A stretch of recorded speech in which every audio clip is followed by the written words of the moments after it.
The Monstrance by Arthur Machen. So far, things were going very well indeed. The night was thick and black and cloudy, and the German force had come 3/4 of their way or more without an alarm.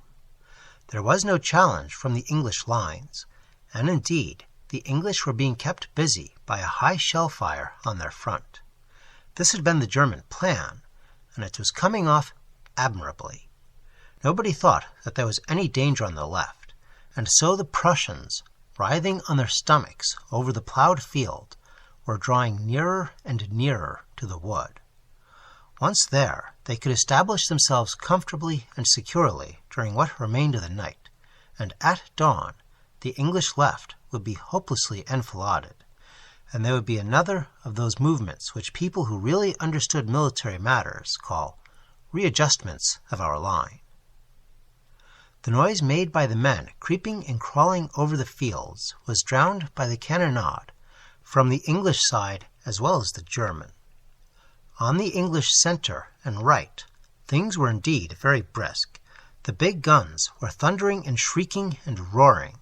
The machine guns were keeping up the very devil's racket, and flares and illuminating shells were as good as the Crystal Palace in the old days, as the soldiers said to one another. All this had been thought of and thought out on the other side. The German force was beautifully organized. The men who crept nearer and nearer to the wood carried quite a number of machine guns in bits on their backs. Others of them had small bags full of sand, yet others big bags that were empty. When the wood was reached, the sand from the small bags would be emptied into the big bags. The machine gun parts were to be put together, the guns mounted behind the sandbag redoubt, and then, as Major von Unzu pleasantly observed, "The English pigs shall to Gehenna fire quickly come." The Major was so well pleased with the way things had gone that he permitted himself a very low and guttural chuckle. In another 10 minutes, success would be assured. He half turned his head round to whisper a caution about some detail of the sandbag business to the big sergeant major, Karl Heinz, who was crawling just behind him. At that instant, Karl Heinz leapt into the air with a scream that rent through the night and through all the roaring of the artillery. He cried in a terrible voice, "The glory of the Lord!" and plunged and pitched forward, stone dead. They said that his face, as he stood up there and cried aloud, was as if it had been seen through a sheet of flame. They were 1 or 2 out of the few who got back to the German lines. Most of the Prussians stayed in the plowed field.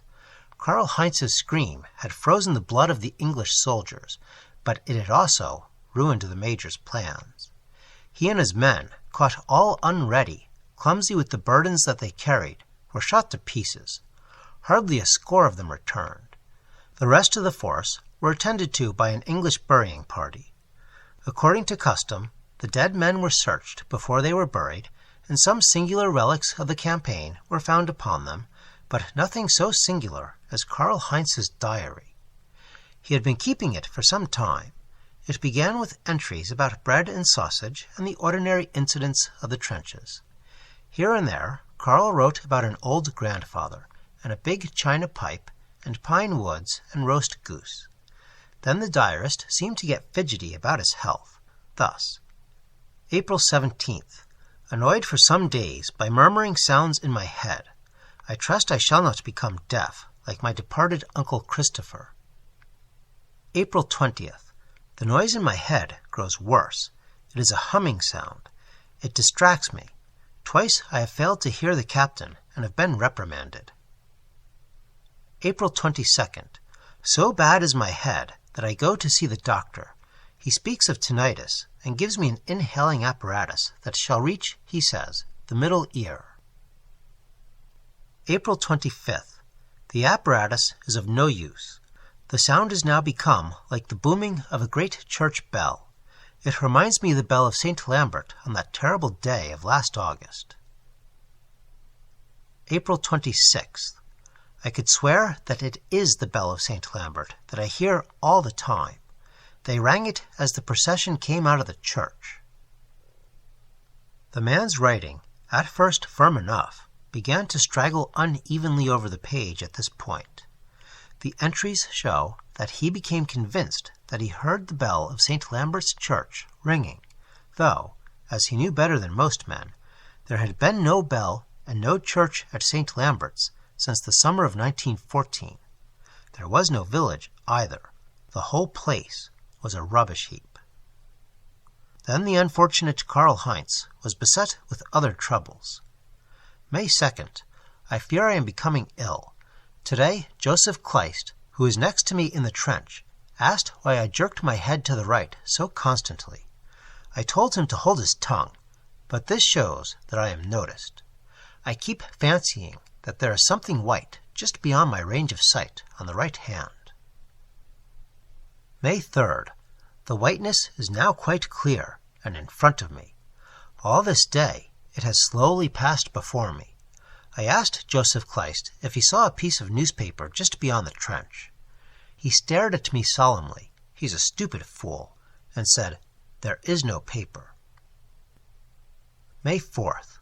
It looks like a white robe. There was a strong smell of incense today in the trench. No one seemed to notice it.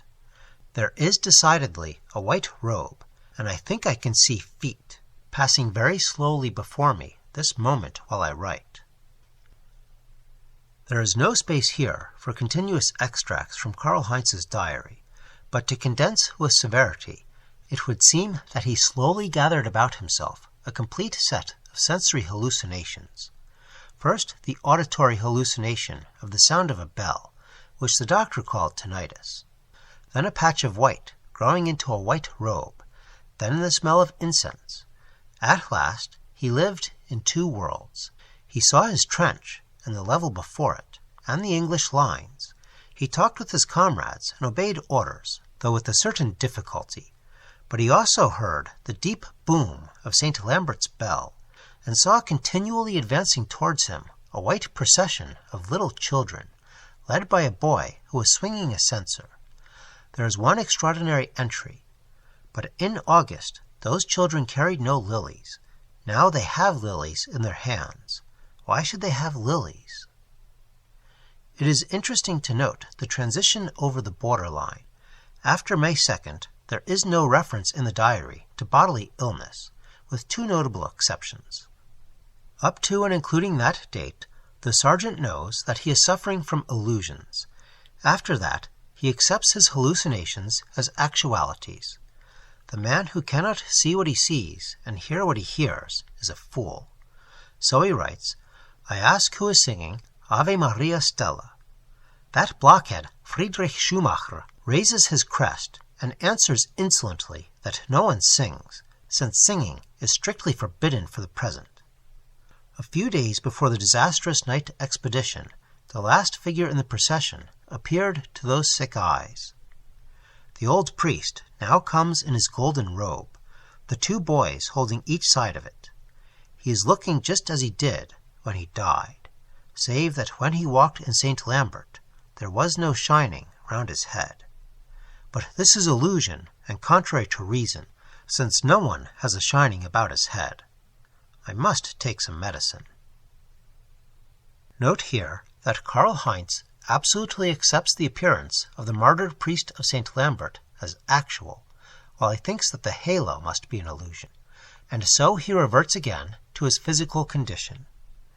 The priest held up both his hands, the diary states, as if there were something between them, but there is a sort of cloud or dimness over this object, whatever it may be. My poor Aunt Cathy suffered much from her eyes in her old age.